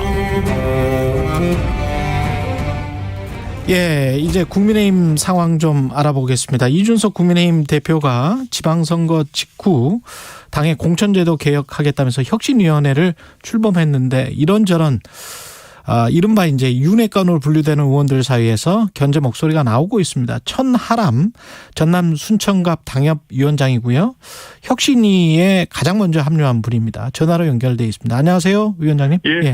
예, 전남 순천의 천하람입니다. 예, 혁신위가 지금 9명인데 혁신위원들은 다 구성이 된 거죠? 아니요, 제가 알기로는 아직 최고위원들 중에서 추천 안 하신 분들도 있어가지고 현재 구성하고 있는 중으로 저도 알고 있습니다. 그러면 천하람 혁신위원 그다음에 또 어떤 분이 계신가요? 지금까지 제가 들은 거는 배현진 의원이 추천한 정희용 우리 의원이 추천됐다고까지만 저도 들었습니다. 그렇게 굉장히 좀 젊고 혁신을 주도할 만한 그런 분들로 이제 하겠다는 게 당의 의중인가 보죠? 네, 그리고 이게 혁신이 인선이 좀 언론의 주목도 많이 받고 이러다 보니까 최고위원들도 어떤 분을 추천할지 이제 좀 고민이 많이 되시는 것 같다고 저도 전에 들었거든요. 더더욱 뭔가 엄선한 인선이 잘 이루어지지 않을까 기대하고 있습니다. 그럼 외부 위원들 중에서 어떻게 하시는 거예요? 아니면 당 내에서 하는 거예요? 그거는 이제 최고위원들 추천은 기본적으로 최고위원들 마음대로 아마 하실 수 있는 것이고요. 그렇군요. 예, 거기에 더해서 최재형 위원장께서 아마 몇 분 더 이렇게 선정하시는 걸로 저도 들었습니다. 최재형 위원장이 위원장이니까 이제 몇 분 더 선정한다. 네네. 그럼 어떤 부분 볼까요? 그러니까 제가 이제 최재형 위원장께 말씀 듣기로는 지금 언론에서는 공천 관련해서 되게 주목을 많이 받고 있긴 한데. 그렇죠. 예, 꼭 공천에 한정하지 않고 지금 당의 뭐 조직이나 운영, 제도 전반에 대해서 한번 살펴봐 달라는 주문을 받았다고 해요. 그래서 말 그대로 혁신위의 혁신 범위에는 제한이 없다라고 저희도 이해하고 있습니다. 그 조직, 제도, 운영, 공천 모든 것에 관해서 한번 혁신 방안을 들여다봐 달라라고 제안을 받은, 주문을 받은 그 주문을 한 사람은 누굴까요? 아마 이준석 대표겠죠. 이준석 대표의 주도로. 최재형 위원장이 그런 주문을 한 걸로 저도 조직, 제도, 운영, 공천과 관련해서. 그러면 근데 이제 어제 권성동 국민의힘 원내대표가 기자간담회 하면서 혁신위를 발족하려면 좀 더 많은 준비를 해야 되는데 성급한 측면이 있다. 이렇게 말했거든요. 저는 이런 것도 조금 아쉬운 게요. 이게 저희가 지선 대승하고 나서 이게 혁신이라는 키워드를 먼저 선점한 좋은 국면이었는데 이게 약간 이제 당내에서 비판 같은 것들이 나오면서 조금 권력투쟁처럼 비춰지는 면이 있는 거에 대해서 저는 일단 조금 아쉬운 마음을 금할 수가 없고요. 그러네요. 네, 또 한 가지는 사실 저희가 당내에서 무슨 위원회 만들 때요. 위원들 전부 다 세팅하고 뭐 할지 다 정해놓고 발표하는 경우가 잘 없습니다. 저도 당내 여러 위원회 해봤고 약자와의 동행위원회니 많이 해봤습니다만은 보통 위원장 정도 결정되고 큰 틀에서 역할 결정되면 언론에 공식 발표를 하든 아니면 일정 부분 이렇게 공개가 되는 게 일반적이거든요. 그리고 혁신이라는 거는 저희가 기존에 많이 해봤고 범위를 최고위에서 미리 혁신의 범위를 제한한다 이런 전례는 없었기 때문에 위원장 정도 결정됐다면 저는 충분히 발표할 수 있고 더더군다나 위원장이 마음대로 인선을 하는 것도 아니고 최고위원들께 한 분씩 추천을 받는 이런 큰 틀의 룰도 정해져 있는데 이게 성급했다라고 볼 일인가? 저는 좀 동의하기가 어렵습니다. 이기자마자 왜 혁신을 그러면 이준석 당대표는 주장했을까요? 그러니까 저는 그렇게 생각합니다. 물론 이게 정치공학적으로 저희가 혁신의 키워드를 선점하는 면도 있겠죠. 근데 그거보다 실질적으로 더 중요한 거는요. 제도개혁, 특히 공천 관련한 제도개혁은 공천과 시간이 최대한 떨어져 있을 때 해야 됩니다. 그러니까 제가 이번에 지방선거 공천관리위원도 최재형 위원장이랑 같이 했었었는데요. 저희가 공천 관련해서 이거는 좀 이상하다, 규칙이 좀 이상하다, 아니면 관행이 좀 이상하다라는 얘기를 꺼낼 때마다 제일 많이 들은 답변이 그걸 지금 손대면 안 된다라는 거였거든요. 선거 앞두고 있어서. 그렇죠. 그러니까 민주당 같은 경우도 똑같지 않겠습니까? 지금 전당대회 룰을 이제 와서 바꾸니 마느니 하니까 어마어마한 잡음이 생기는 거 아니겠어요? 그러네요. 그래서 지금 총선을 한 2년 앞둔 현재 시점이 특정한 사람에게 유리하니 불리하니 이런 잡음 안 나오고 공천 제도를 깔끔하게 정비할 수 있는 저는 최적의 시기이기 때문에 이준석 대표가 당 생활 한 10년 했으니까 누구보다 그런 거 잘 알지 않겠습니까? 그래서 혁신위를 좀 빨리 띄운 거다. 오히려 오해 살 가능성을 줄이기 위해서 저는 빨리 띄웠다라고 생각하고 있습니다. 그 정진석 의원이 중진으로서 뭐 윤핵관으로 불리기도 하고 그런 네. 의원이 페이스북에 쓴 거를 제가 지금 보고 있는데 네. 지금 이제 우크라이나 간 것도 뭐 이해는 하지만 어느 일방의 편을 우리가 바로 들기는 곤란해서 네. 좀 그렇다. 시기도 그렇고 지방선거는 우리가 잘해서 이긴 게 아닌데 굳이 혁신위를 설치하겠다? 이게 먼저인가? 그리고 지방선거 때 이준석 당대표가 제대로 중심을 잡았냐? 뭐 이렇게 이야기를 하고 있거든요. 근데 그 지방선거 때 이준석 대표가 정말 많은 활약을 하고 이준석 대표가 많은 곳에 지원 유세를 다니고 또 지원 유세를 갔던 곳들의 성적이 나쁘지 않다라는 것은 이미 다 팩트로 증명이 되는 것이거든요. 그래서 정진석 의원께서도 그런 부분을 다 부정하는 취지는 아니라고 저도 생각이 되고요. 예. 그리고 지금 우크라이나 문제와 관련해서는 저희 윤석열 대통령께서도 우크라이나에 대한 어떤 연대와 지지를 수차례 표명하신 바가 있습니다. 예. 특히나 이 이준석 대표의 방문도 외교부라든지 이런 곳에 다 협조를 거쳐서 이루어졌던 것이고 대통령실에서도 뭐 우리가 이 대표의 방문에 대해서 난색을 표한 적이 없다라고 이제 얘기를 하고 있는 상황이거든요. 예. 그래서 우리 여당의 대표가 특히 전쟁을 하고 있는 지역에 가서 어떤 연대와 지지의 제스처를 하는 거는 오히려 응원을 해줘야 되는 일이 아닌가. 그리고 정진석 의원께서도 최근에 그 우크라이나 국회의원과 함께 이렇게 해서 우크라이나에 대한 연대를 표시한 바가 있으시거든요. 그래서 이거는 비판할 일은 저는 전혀 아니라고 생각하고 또 저희가 여당이니까 정부를 도와야 된다.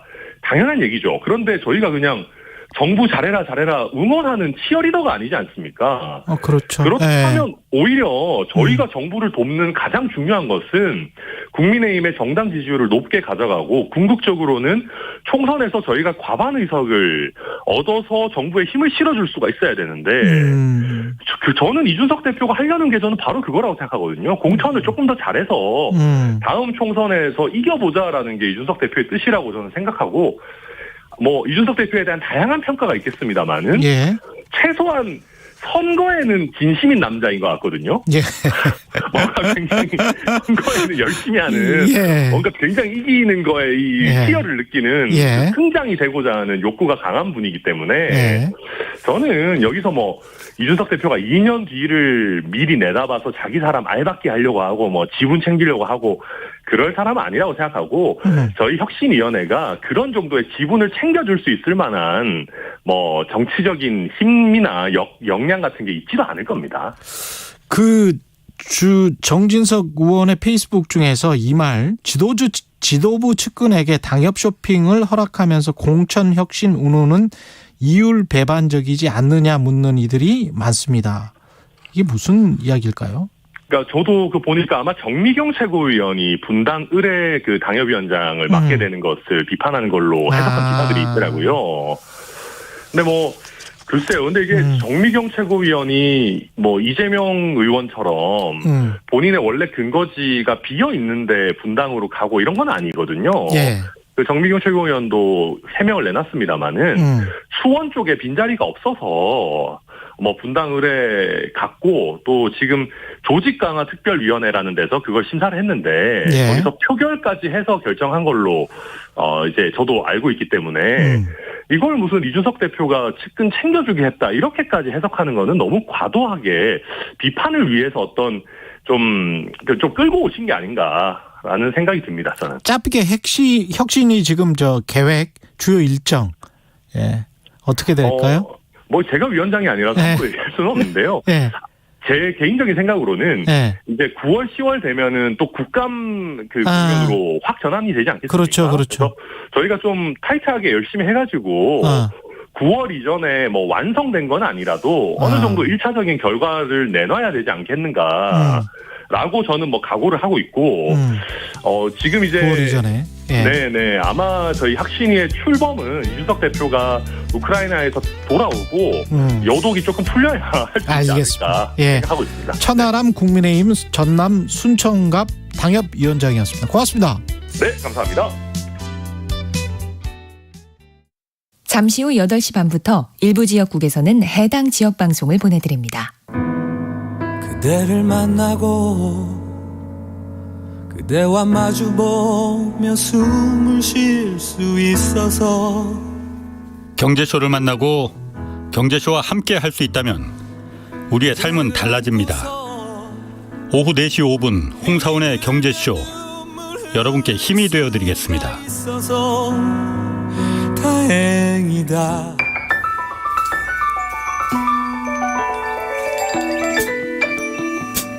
부족해도 괜찮아요. 실수해도 괜찮아요. 길을 잃어도 괜찮아요. 우리에겐 우리가 있잖아요. 매일 오후 5시 5분 주진우 라이브. 지금 시각은 8시 30분입니다. KBS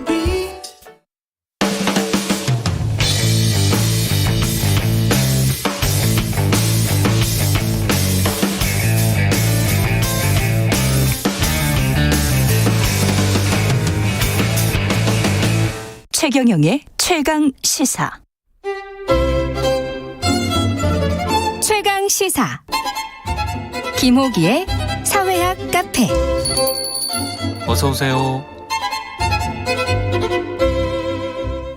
네, 뉴스의 이면에 있는 흐름과 우리 사회 큰 담론에 대해 이야기해보는 시간입니다. 김호기의 사회학 카페, 연세대학교 사회학과 김호기 교수 나와 계십니다. 안녕하십니까? 네, 안녕하세요. 예, 윤석열 정부 한 달 됐습니다. 예, 한 달이 돼가고 있습니다. 네, 평가해 볼 만하죠. 이번 주 금요일이죠. 딱 한 달이 되는 게요. 예. 60분의 1 정도의 시간이 지났는데 지금까지 행보는 어떻게 보십니까?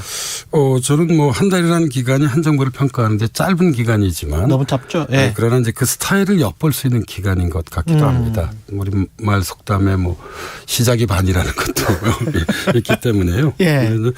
집권 초반기 국정 운영을 이제 살펴볼 수 있는 3가지 지표가 있는 것 같아요. 예. 그걸 잠깐 말씀드려보자면 첫 번째 지지율인데 역대 다른 정부들과 비교할 때 그렇게 높은 편은 아닙니다. 그러니까 새 정부에 대한 기대를 반영해 이전 정부들의 경우는 뭐 60% 이상이나 경우에 따라서는 80% 이상을 기록했습니다. 예. 그런데 윤석열 정부의 경우 지난 한 달 50% 이상 정도를 기록하고 있습니다. 그래서 출발의 지지율이 높은 편이 아니라고 볼 수 있습니다. 그렇죠. 물론 인수위 시절에 비해선 뭐 높아졌다는 점을 주목할 필요가 있기는 합니다. 지금 53% 이 말씀하신 거는 한국갤럽이 지난 2일 전국 18세 이상 1,001명에게 전화 면접 방식으로 진행한 여론조사고요. 전체 응답률이 10.4%, 오차범위 95%, 신뢰 수준의 플러스 마이너스 3.1%포인트. 자세한 내용은 중앙선거 여론조사 심의위 홈페이지 참조하시면 됩니다. 그리고 두 번째로 좀 말씀드려보고 싶은 것은 인사정책입니다. 이게 관료를 핵심 인력으로 현재 하고 있는데요. 예. 기재부 출신과 검찰 출신이 양축을 이루고 있습니다.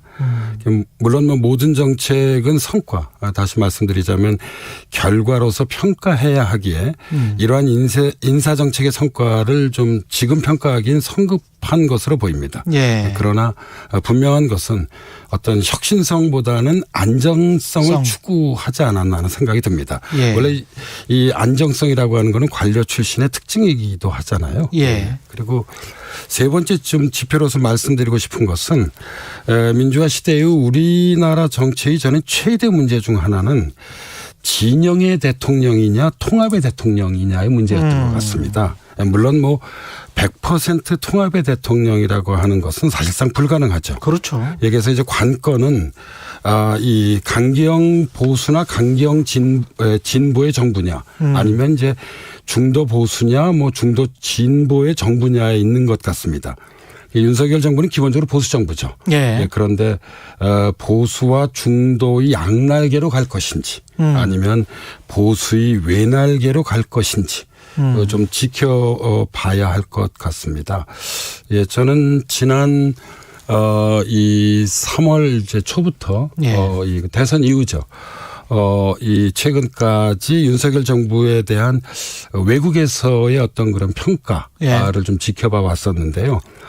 이 3가지 우려가 있었습니다. 그러니까 첫 번째가 이제 검찰공화국의 어떤 이미지와 성격이죠. 그리고 두 번째가 이제 대중국 전략을 어떻게 할 것인지 이 문제가 있었고, 세 번째가 이제 뭐 선거 과정에서도 나타난 안티 페미니즘의 문제입니다. 그런데 이제 인사 정책을 보면 그 첫 번째 검찰 공화국의 우려는 존재하는 것 같아요.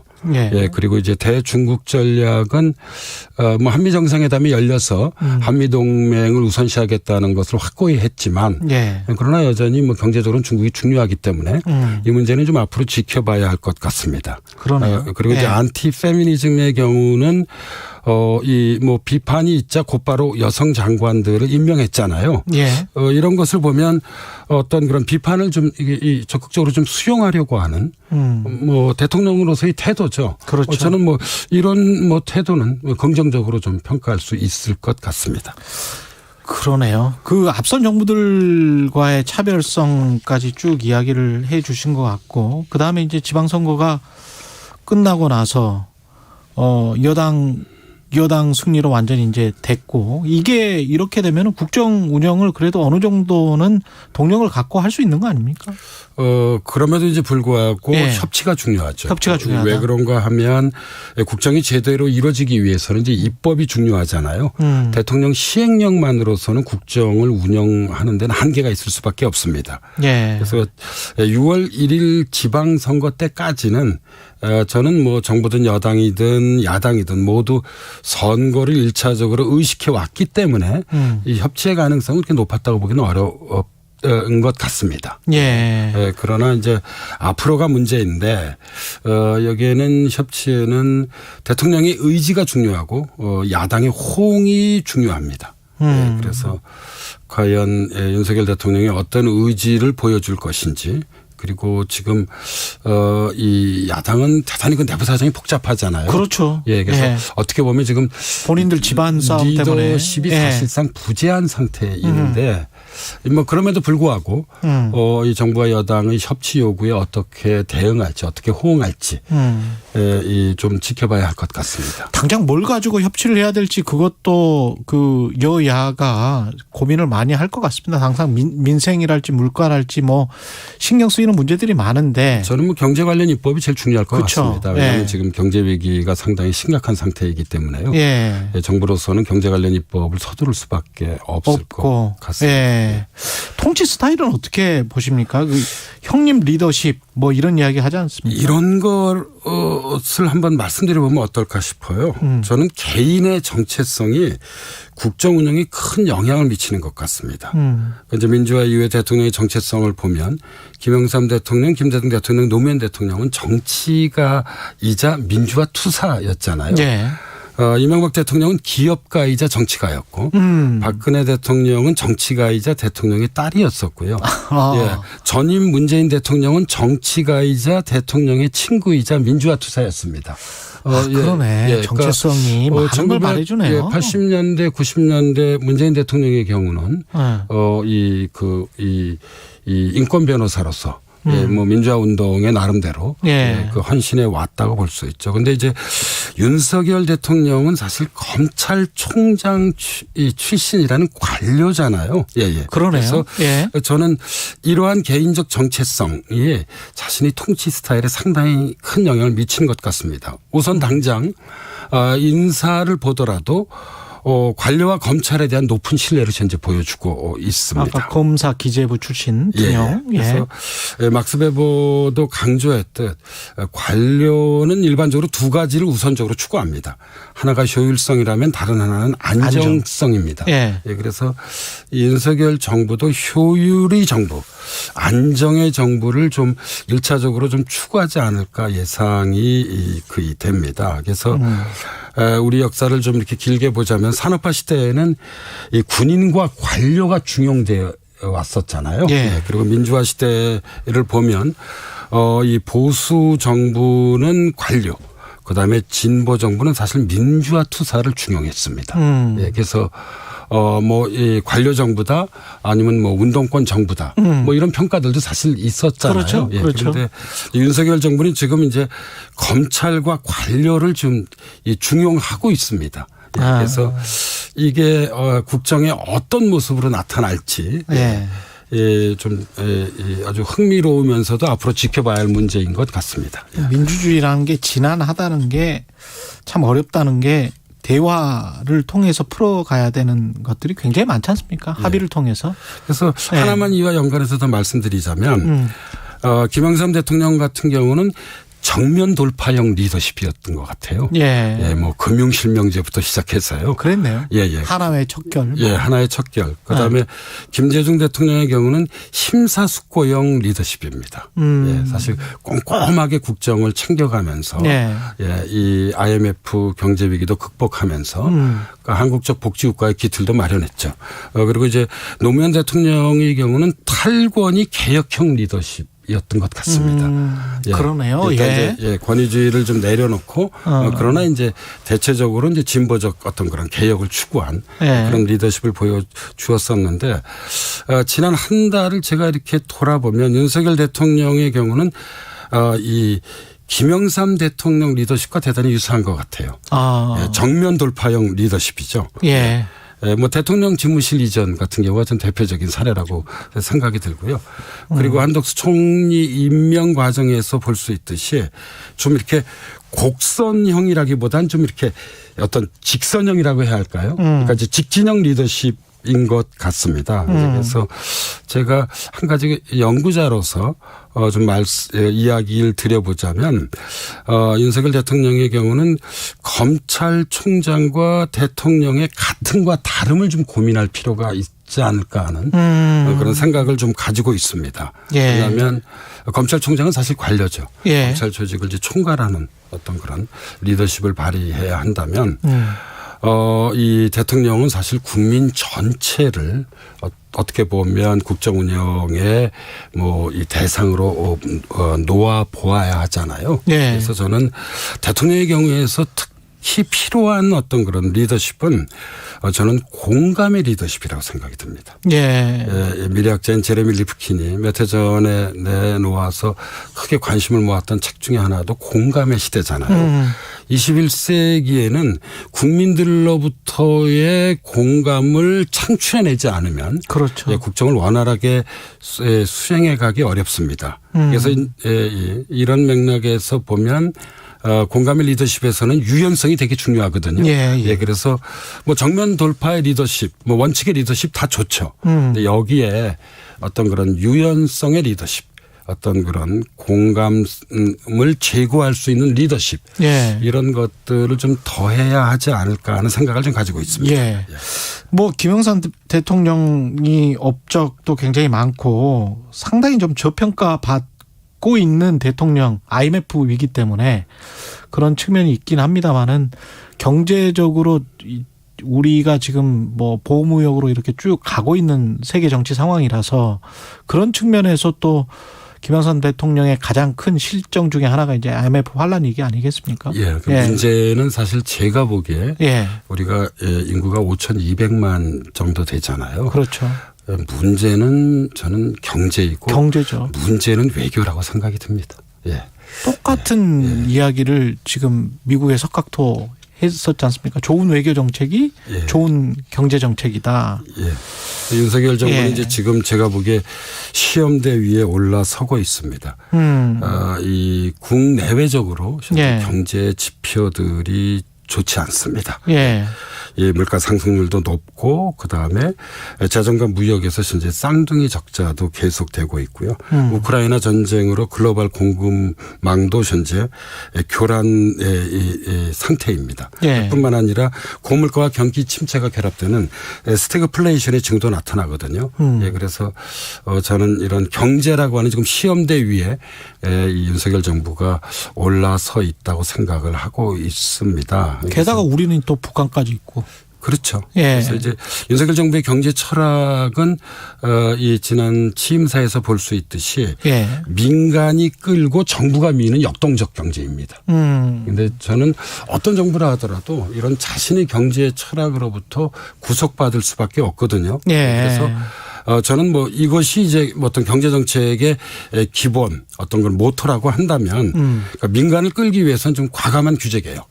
그다음에 정부가 밀기 위해서는 뭐 공공, 금융, 노동, 교육 등 이런 분야에서 좀 개혁들을 적극적으로 추진해야 하고요. 예. 그리고 이러한 경제 위기에서 그 가장 크게 피해를 보는 사람들은 사회적 약자들입니다. 그렇죠. 예. 사회적 약자들을 보호하기 위한 적극적인 복지 정책도 여기에 더해야 하지 않을까 싶은 생각이 듭니다. 그러니까 앞으로 몇 개월 동안 윤석열 정부의 말 그대로 실력을 우리가 가늠해 볼 수 있지 않을까 싶은 생각이 좀 들고요. 예. 어떤 정부를 하더라도 그것이 보수 정부든 진보 정부든 국민 전체를 위한 정부입니다. 그래서 현재 상당히 좀 심각한 상태이잖아요. 예. 이 경제 위기를 윤석열 정부가 슬기롭게 극복할 수 있기를 국민의 한 사람으로서 현재 바라고 있습니다. 예, 사회학 카페 연세대학교 사회학과 김옥희 교수였습니다. 고맙습니다. 네, 감사합니다. KBS 1라디오 최경영의 최강시사 듣고 계신 지금 시각 8시 44분입니다. 이 시각 교통 상황입니다. 수도권 제일순환고속도로 구리에서 판교 방향으로 구리에서 서안암까지 고장난 차 여파로 긴 구간 정체입니다. 서해안고속도로 서울 방향은 목감에서 금천까지 정체고요. 목포 방향 매송에서 화성 휴게소까지 정체 이어지고 이전 금천 부근 사고 여파로 이어진 서부간선도로 철산대교부터 속도 내기 어렵고요. 서부간선 지하도로는 서해안고속도로 방향으로 40분 걸리고 있습니다. KBS 교통정보센터였습니다. 여러분은 지금 KBS 1라디오 최경영의 최강시사와 함께하고 계십니다. 네, 어제 새벽이었죠. 예, 한미 군 당국 북한의 단거리 탄도 미사일 도발에 대응해서 지대지 미사일 8발 발사했고요. 미사일에는 미사일 강대강 대치 국면 이어지고 있는 한반도 상황 안보 전문가 김종대 전 의원 연결되어 있습니다. 안녕하세요. 네, 안녕하세요. 예, 지금 합동 대응 사격을 한미가 했는데 어떻게 보셨습니까? 예, 어제하고 그저께 이렇게 북한과 남한이 번갈아 가면서 단거리 미사일을 쐈는데요. 예. 이게 이제 한반도의 새로운 국면을 암시하는 대목이다. 과거에는 미사일을 쏜다는 거는 어떤 핵 개발과 더불어 가지고 이렇게 성능을 시험하고 무언가 새로운 무기를 개발하기 위해서 핵을 쐈다면은 예. 지금은 있는 미사일의 전술을 시험하기 위해서는 것 같습니다. 충분히 이미 개발된 미사일을 비축해서 재고량을 확보하고 이제는 그 미사일을 갖고 이걸 실전에서 어떻게 섞었을까 이렇게 전술 시험을 하는 거거든요. 북한이 그러니까 예. 예를 들면은 우리가 야구에서 투수가 직구도 던져보고 커브도 던져보고 여러 가지 구종을 다양하게 해보는 거거든요. 예. 그렇듯이 장거리, 단거리 여러 종류의 미사일로 무장을 해놓고 이걸 전술적인 운용을 시험해보는 이런 어떤 성숙 단계, 진화 단계로 가고 있다. 그러니까 우리도 비슷하게 대응을 하고 있다고 보여지는 거고요. 앞으로 실전에서 보여질 어떤 남북한의 군사 교리라든가 전술을 보다 구체화하는 조짐으로 보여지기 때문에 우려된다고 할 수 있겠습니다. 전술적인 걸 시험해 본다라고 하니까 정말 무시무시하다는 생각이 드네요. 이게 투수가 등판 앞두고 뭔가를 몸을 푸는 것 같은 그런 느낌도 들고. 예, 이게 별로 안 좋은 사인인 거네요, 그러면. 그러니까 우선 양과 질면에서 이게 과거 어느 때도 볼 수 없었던 어떤 대공세로 보여지거든요. 예. 그러니까 우선 횟수만 해도 올해 들어와서 18번째다. 이건 아주 경이적인 수치 아닙니까? 거기에다가 모든 미사일이 다 동원된다. 중거리, 장거리, 단거리, 또 단거리라 하더라도 탄도미사일이냐, 불규칙 기동하는 어떤 순항 미사일이냐, 여러 가지 또 잠수함 발사 미사일도 있고요. 네. 이런 식으로 하나의 어떤 북한이 미사일을 쏘는 양태를 보면은 거의 어떤 미국이나 러시아 같은 강대국의 면모까지 보여주고 있다. 이게 대부분 개발도상국은 미사일이 단순하고 수량이 적은데 이건 수량도 많고 너무 다양하니까 이런 것들은 어떤 준강대국 수준이라고 볼 수 있는 것이죠. 예, 우리가 강대강으로 대치하는 것 이게 이제 해법이 될 수 있습니까? 어떻게 보세요? 아니 이번에 뭐 북한이 그저께 8발을 쏘니까 우리도 8발을 쐈다 해서 어떤 비례성의 원칙을 보여주고 있거든요. 예. 그런 면에서 우리도 즉각 대응할 준비가 있다 이렇게 보여지는 건 전 이해는 합니다. 한 번은 그럴 필요도 있겠다 생각이 되는데 근데 앞으로 매번 이렇게 할 거냐. 결국은 우리가 그만큼 미사일을 많이 소모해야 된다는 어떤 비용의 문제도 있지만은 예. 그것보다도 북한이 쏘는데 매번 따라해야 되면 결국 끌려가는 거거든요. 예. 그러니까 우리는 우리식의 그 억제력과 우리식의 어떤 대응 방침을 갖고 의연하게 대응하면 되지. 저쪽에서 한 대 때리면 우리도 한 대 때리고 매번 이렇게 가면은 결국은 주도권은 북한이 가져가겠죠. 어쨌든 퍼스트 액트는 북한이고 예. 우리는 거기에 계속 반응해야 되니까요. 그러니까 이 군사 정책에서 중요한 것은 대응이 중요하다고 하지만 예. 그보다 중요한 건 억제입니다.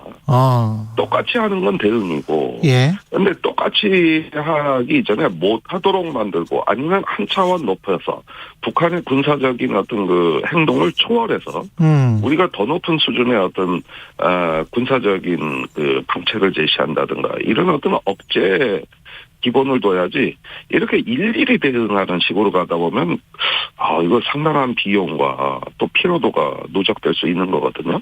그런 면에서 이런 건 한두 번으로 족하지 이걸 갖고 달라졌다. 이렇게 자꾸 이야기하면서 자기 만족을 하는 것도 별로 현명한 국방정책은 아니라고 보여집니다. 한미연합훈련에서 이제 핵 항공모함이 등장을 했지 않습니까?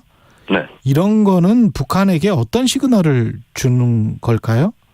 네, 오랜만에 그 한미가 전략 자산을 동원한 기동 훈련을 했거든요. 예. 예, 그런데 이제 결국은 북한이 그 양상을 면밀히 관찰했다가 이번에 단거리 미사일을 쐈다. 이건 뭐냐면 다음번에는 전쟁이 일어났을 때 항모가 주변 수역으로 접근하면은 미사일로 대응할 수 있다는 걸 또 보여주는 의미도 되겠죠. 그러니까 여전히 그 강대강 의지와 의지가 충돌하는 것이라고 볼 수 있겠고요. 예. 향후에 한미훈련이 이제 실병 기동훈련으로 대규모로 개최가 된다면 아마도 올 여름쯤으로 예상하는데 예. 어떤 북한은 또 그에 맞는 맞춤식 대응 전략을 보여줄 거다. 그런 점에서 핵실험하고 이게 연계됐을 때 한반도 정세가 이게 굉장히 우려되는 거죠. 과거와 비교할 수 없을 만큼 높은 수준의 군사적 긴장이 있을 것으로 예상이 됩니다. 큰일이군요. 그 7차 핵실험 임박한 거 아니냐는 이제 관측 보도는 계속 나오고 있는데 만약에 언제 그 시점도 궁금하고 가능성도 궁금하고 그다음에 하게 되면 우리는 어떻게 대응을 해야 되는지도 모르겠고요.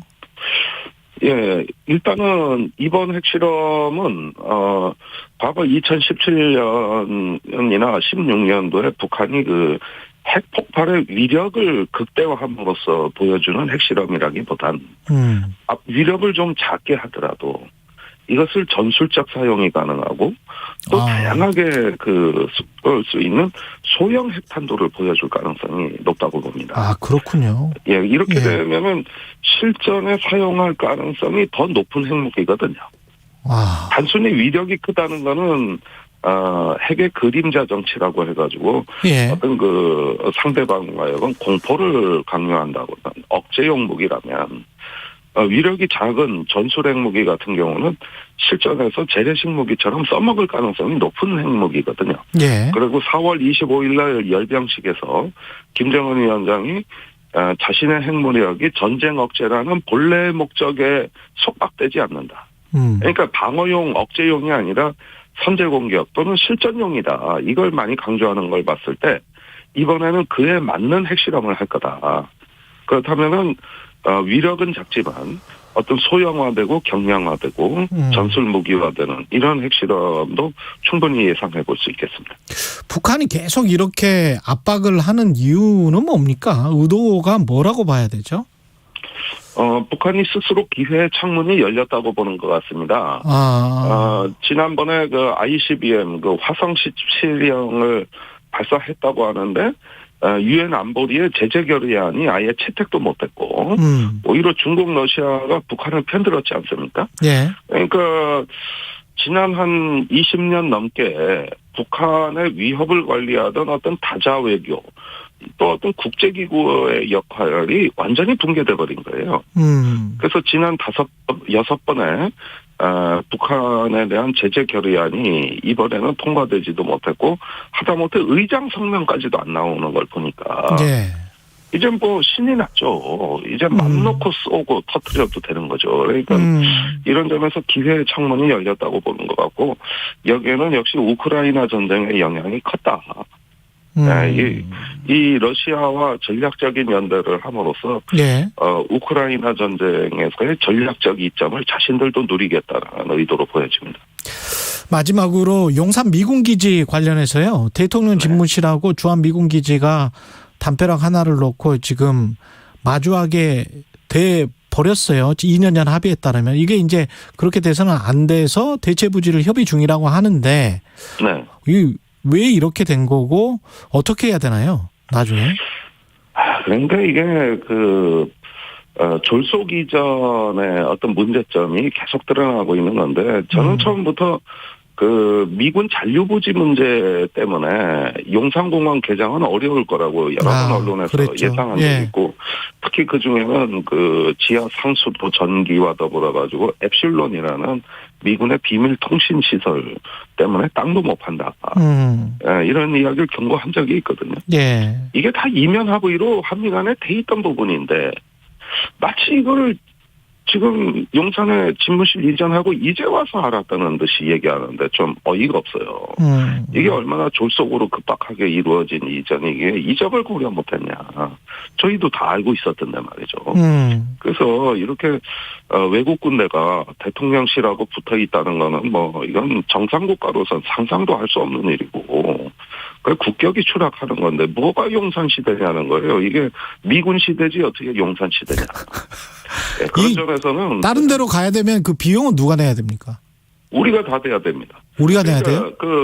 미군 기지 이전과 조성에 필요한 비용은 요구자 부담 원칙이에요. 이미 합의가 돼 있는데 우리가 이런 필요에 의해서 변경하자, 딴 데로 가자 이렇게 요구를 하게 되면 그 순간 비용은 한순간에 다 뒤집어 쓰는 거죠. 그럼 요구 안 하면 그냥 거기에다가 미군은 짓고? 그렇죠. 당연하죠. 그런데 일단은 집무실이 이전해가지고 미군 기지를 빼야 되는 사유는 우리 측에서 발생한 거거든요. 그렇죠. 지난 정부에서는 이런 일이 없었거든요. 그렇다면 요구자는 누가 되느냐? 한국 정부가 되는 것이죠. 알겠습니다. 여기까지 듣겠습니다. 고맙습니다. 네, 감사합니다. 김종대 전 의원이었습니다. 6월 7일 화요일 KBS 1라디오 최경영의 최강 시사였고요. 내일 아침 7시 20분입니다. 다시 돌아오겠습니다.